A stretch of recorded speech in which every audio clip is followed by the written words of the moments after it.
I now live in a one-story house. There were only 2 rules we had to follow when we were living on the 2nd floor of the old apartment building. First, lock your door at night. And second, be very careful at the top of the steps.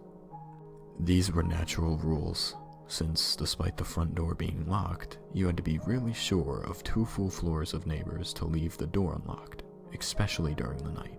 As I understood it, the management of the house used to be really strict about the whole locked doors thing, and had put up signs all over the place telling people to lock their doors. I heard from the man next door that they sometimes even went around at night and rattled all the doors, making sure that they were all locked. But, of course, they completely denied being so invasive as that. I had never heard them at all, but I had been known to sleep perfectly content through an earthquake, so that was no indication. As for the stairs, it was just a simple reminder. They were steep and slightly tricky stairs, and I had heard there had even been a couple of deaths from falling down them. It was good to remind people. Nothing wrong with that. Besides, my sister and I were happy there. Leanne had been fortunate enough to get the room directly across from mine, and we were old enough to actually enjoy each other's company, despite the traditional feud that comes along with an older brother and his younger sister. To tell the truth, the feud still existed, but had become more of a cheerful rivalry than anything else. We were happy. Just happy. Things weren't perfect, granted. We were in an area that had constant thunderstorms, and the power was as often out as it was functional. My room had a continuous smell of strong soap, and although that isn't the worst thing it could smell of, it was a bit tiresome after a while. Leanne's room had developed a troublesome lock, and half the time the bolt would click out the moment somebody pulled at it. We wanted to move out, sure, but we also wanted to wait until we could be sure that the other could too. God, if only we had known. If there had been even the slightest flicker of menace. But there was none.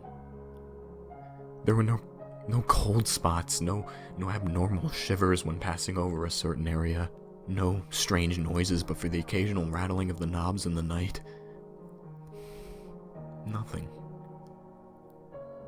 Not until that night. I awoke in the middle of the night simply out of thirst.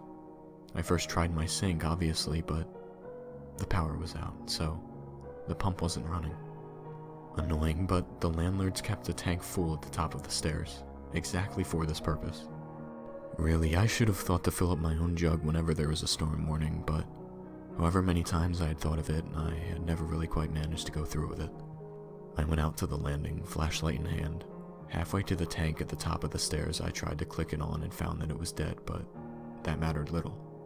There was ambient light, and lightning frequently flashed through the skylights with which the architect had had a love affair when designing the building.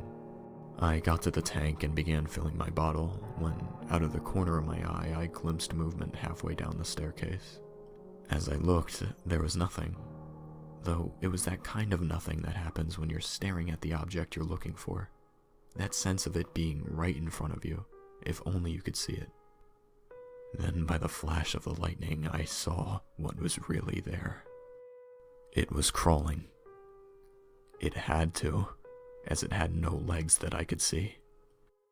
It was like a torso, cut off right above the hips, reaching out with both hands and pulling itself up the stairs one slow, painful step at a time. Black tatters shrouded it, I suppose, because clothed wouldn't fit right on that thing. It was shrouded in the black tatters, and where they failed to cover, blank space showed. Not black and definitely not white, but rather a simple absence that I still cannot think of without my stomach rising in protest. This space was not empty, as the vacuum me on our planet is, but rather it was less than empty. It was hungry. It sucked in. It was the opposite of all that is material and physical. Then the lightning flash faded, but I could still somehow perceive its shape, continuing up the stairs. Even as I turned to run, another flash lit the room, and as though it had sensed my intent to flee, it lifted its head and... I'm sorry, but I can't. I will never set to word, neither spoken nor written, my full description of its face, for lack of a better word. It was simply all that a face should not be, and since this time there has been no sight so horrible, so fearsome, so terrifying, that has impressed itself upon me in the least. For how could it compare? That is the one triumph, I suppose, that I bring from that night. Out of all of its horror, I shall never again be cowed by the sight of evil, for the worst done by man is but the palest reflection of the visage that faced me then. I ran. What else could I do? I ran to my room as fast as I could and began fumbling with my keys, all the while becoming aware of a faint, slithery drag, thump coming from the stairway. How far up had it been? Halfway? 2/3? How many steps did it have left? Finally, I forced my key into the lock, yanked the door open, dove in, locked it again, and collapsed. The adrenaline suddenly gone. I had no time for introspection, however, as I suddenly realized that I could still hear the thing, now up on the landing. It was still crawling. I could hear the hand-over-hand slither of it as it came over to my door. The handle moved. It rattled for a moment and then went still. Even as I started to let myself relax, I heard the door of the next room over rattle, but it too was locked. I heard it go down to the end of the hallway, rattling each door in turn, testing the locks. I sat and prayed that none of the other tenants had left their door unlocked, leaving themselves open to that terror. Then, as it had come back and was almost across the hall from me again, I thought, Leanne, please no. Its slithering movement was clearly across from me. I listened, hoping, praying for a rattle. The lock clicked, and the door creaked. I couldn't help it.